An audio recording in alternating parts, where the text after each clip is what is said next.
Welcome back to Lotus Cup Europe. We are here at Brands Hatch on the Grand Prix circuit for the Lotus Festival. Leading the race is Jonathan Walker. The yellow car you're currently watching is John Rass, and he leads the production class. And in terms of the overall championship, this is beginning to look very good for John Rass, because he is being helped a lot by one of his principal championship rivals, Jeremy Lorenko, being embroiled in a battle at the front of the field with Jonathan Walker. Meanwhile, this is a fight a little bit further behind in the production class. Jason McAnulty it is, in black and purple car. As here is the fight at the front of the field, and Jeremy Lorenko, when we last saw him, had lost touch a little bit with Jonathan Walker. That is no longer the case. He is now right onto terms with Walker as the pair of them sprint along the Brabham Straight on the brakes towards Paddock Hill Bend. And that time around, I'd say Lorenko brakes a little bit later than Walker. Meanwhile, we've got a challenge ongoing in the production class. Looking to the inside at Hawthorne, but not finding a way through is Markus Nikovic. This is the fight for second in the production class. Jason McAnulty has got his nose just in front. These production class Elises running in very close company as they follow Dinkeldale, climb uphill into Sheen Curve. That's the man they're chasing, John Rass. And Rass, as you could sense from that picture, has got something in the region of a 6-second advantage in the production class. John Walker, in the lead of the race, has got something of a 1/10 of a second advantage, because here comes Lorenko out of Surtees, down Pilgrim's Drop into Hawthorne. Lorenko thought about a move. Now they're getting in and amongst the traffic, which is going to make things appreciably harder for John Walker, because he's the driver who's got to pick his way through the path, and it means that Lorenko can follow behind us. Lorenko flings his car sideways coming through Westfield Bend. Gives you a sense of just how hard the two leaders are trying. They've got more traffic in the form of one of the production class Elises ahead of them, which is about to be caught fairly imminently. Well, for all the spectacle outside, in the cockpit with Jeremy Lorenko, it seems very controlled, as Walker's caught one of the slower cars at just the worst point of the circuit. He backs off through clearways, and it means that Lorenko is going to be in a position to challenge surely along the Brabham Straight. Lorenko goes high, wide and handsome, and it might just work for him as they swoop downhill. They've got Rob Woolridge just ahead of them as Lorenko takes the lead of the race around the outside of John Walker. They climb into Druids.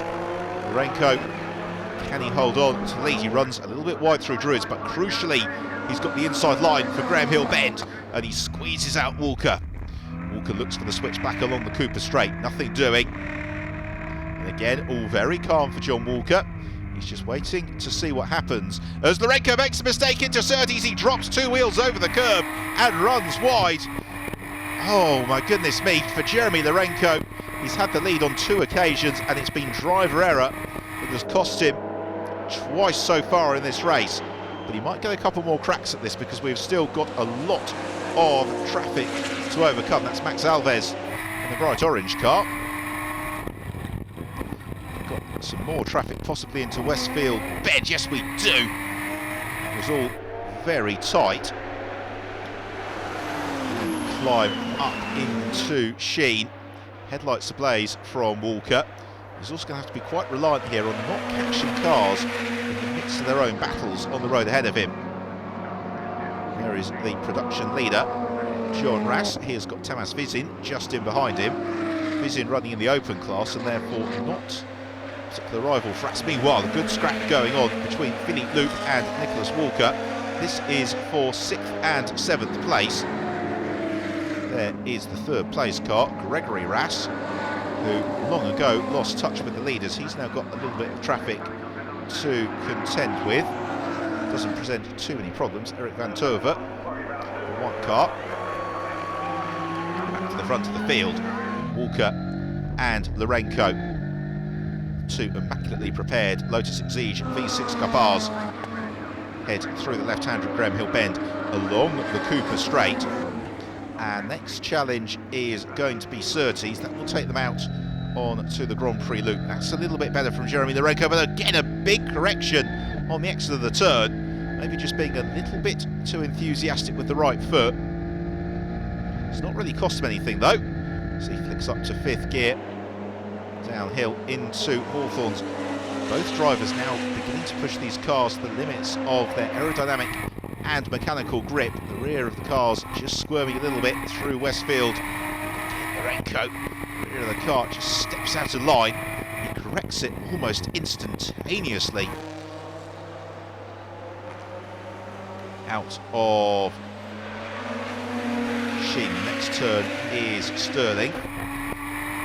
Run over the curb and then downhill into Clearways, which on the Grand Prix circuit, of course, a much faster and more daunting proposition. Lorenko's car continues to move underneath him.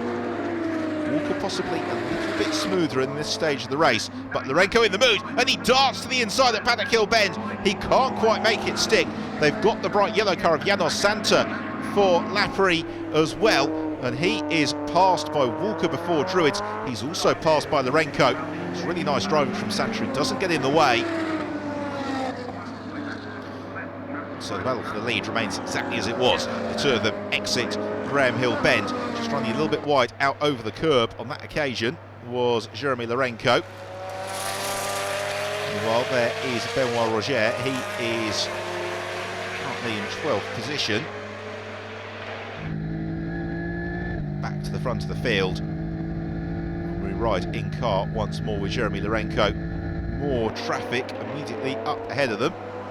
Again, doesn't slow either of the leaders as they turn through Hawthorn. We're getting late into the race now as well. Lorenko is running out of opportunities to overhaul Walker, and you just wonder whether or not Lorenko is also beginning to run out of tyres too, because the car is looking a lot more mobile than that of John Walker, who is just sticking to the racing line, letting Lorenko do all the hard work. Snicking on up through the gears, Jeremy Lorenko. And then downshift to third gear for Clearways. The camber just falls away, but you have to take the gamble on getting that right foot planted on the throttle even as the car goes light, because that gives you the run along the Radman Straight in towards Paddock Hill Bend we go. Just a couple more laps remaining, if that. Seesawing the wheels, still Lorenko. Now, where can he make the move stick? Possibly Graham Hill Bend, if he can force the mistake out of John Walker. Otherwise, he might have to rely on a very good run out of Surtees to challenge into Hawthorn, or maybe coming out of Sterling to challenge into Clearways. Best opportunity, as ever, here at Brands Hatch is the run out of Clearways along the Radman Straight towards Paddock Hill Bend. Walker, meanwhile, exits Sterling's. Lorenko still in pursuit. They're well in amongst some of the 211s to put a lap on them, such is the pace at which they are running. And again, sideways from Jeremy Lorenko at Clearways. Absolutely spectacular stuff as Walker accelerates through and takes the Jacker flag, and victory in the Lotus Cup Europe, the first race of the weekend here at Brands Hatch, and that was one of the best races that we have had this season. The rest of the field all coming through to take the flag, complete the race, as Walker and Lorenko can rightly celebrate. Applause from the marshals and spectators up at Druids. Let's take a look at the final results then, with victory for Jonathan Walker. Great scrap with Jeremy Lorenko. Third place going away to Gregory Rass and Steve Williams, overhauling Xavier Georges to take fourth.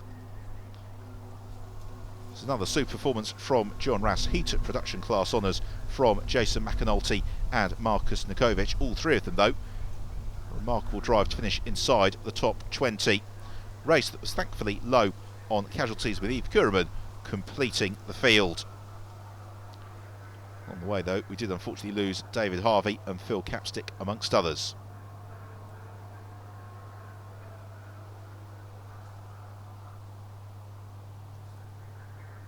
John, congratulations, taking benefit from that home advantage. How was it? I don't think the home advantage was that strong, because it was such a tough race with Jeremy. Great fun. I fluffed the start a little bit and he got away, but he made a mistake on, I think it was lap 1 or 2, down at Graham Hill, ran wide, so I passed. he got by again. I can't remember where, and then he made another mistake on about lap 8, running wide at Surtees. So we were both pressurising each other enough that we were both making mistakes, which made the race. Jeremy, congratulations, second place. It was certainly a battle right away to the end. Yes, I'm very happy for this first race. John make an excellent race.